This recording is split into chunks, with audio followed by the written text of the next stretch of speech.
Hi there, this is how to remove SIM and SD card from your Samsung Galaxy S20 FE edition.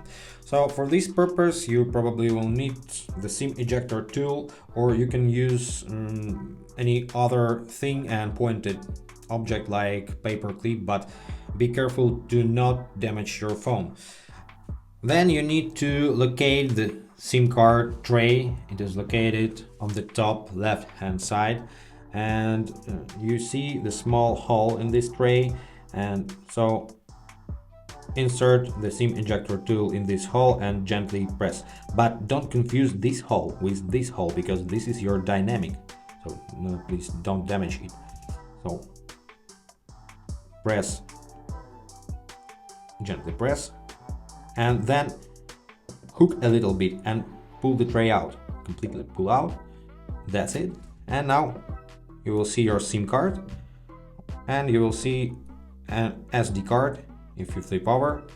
So remove the cards, just remove the cards. You can use the same tool to remove the cards, but don't scratch the surface of your SIM card. Be very careful, because you can spoil it completely.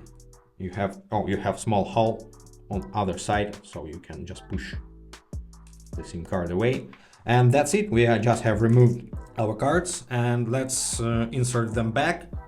So first let's insert the SIM card. Don't forget to follow the shape, so the corner should be at the top right, and then flip over SD card and follow the shape as well, and make sure that everything fits to its shape.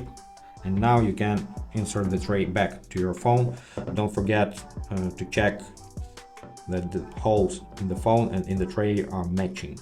And now just put the tray into your phone, and that's it. I recommend you to turn the power off before you start to insert in the tray.